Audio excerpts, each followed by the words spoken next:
BJP Nagarkurnool MP అభ్యర్థి భరత్ ప్రసాద్ అనపర్తి పట్టణంలో morning walkers ను కలిసి ఎన్నికల ప్రచారం నిర్వహించారు. నాగకర్నూలు పార్లమెంట్ వేగంగా అభివృద్ధి చెందాలంటే మూడవసారి నరేంద్ర మోదీ ప్రధాని కావాలని సూచించారు. ప్రపంచ ఆర్థిక వ్యవస్థలో 5వ స్థానంలో ఉన్న భారత్ 3వ స్థానానికి చేరడమే లక్ష్యంగా మోదీ పనిచేస్తున్నారని అన్నారు.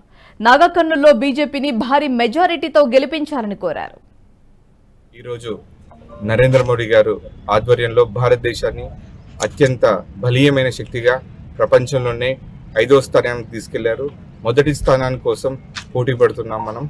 మనందరికీ ఒకే కల భారతదేశాన్ని అభివృద్ధి చెందిన దేశంగా చూడాలని, దానికి చదువుకున్న యువకులు మరియు పట్టణ ప్రాంతాల్లో గల ప్రజలు అందరూ కూడా ఏకమై మోడీ గారిని మరొకసారి ప్రధానమంత్రిగా చూడాలనేది ఒక కళ.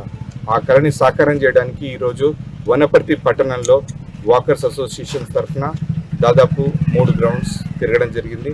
ప్రతి ఒక్కరి మాట ఒకటే, మన దేశం కోసం మోడీ కోసం మనందరి కోసం మోడీ గారిని గెలిపించుకునే ఆవశ్యకత ఉంది. అందులో భాగంగా వనపర్తి ప్రాంతానికి నేను అభ్యర్థిగా వచ్చి అందరినీ మోడీ గారిని ప్రధానమంత్రి చేయడానికి ఓటు అడుగుతున్నాను.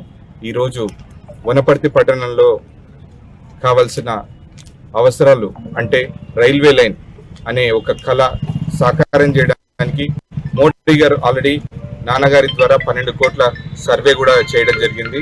దాన్ని సాకారం చేయాలంటే మరొకసారి ప్రధానమంత్రిగా మోడీ గారిని గెలిపించుకోవాలి.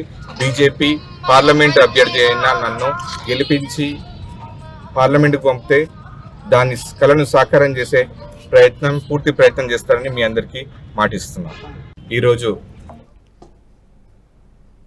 ఈ వీడియో మీకు నచ్చినట్టయితే లైక్ చేయండి, 10 మందికి షేర్ చేయండి. అలాగే కామెంట్ల రూపంలో మీ అభిప్రాయాలను మాతో పంచుకోండి. Nationalist hub group of channels ను సబ్స్క్రైబ్ చేసుకుని తెలుగునాట జాతీయవాద జర్నలిజాన్ని ప్రోత్సహించండి. ఈ వీడియో కింద ఉన్న బెల్ ఐకాన్ పై క్లిక్ చేయడం మర్చిపోవద్దు.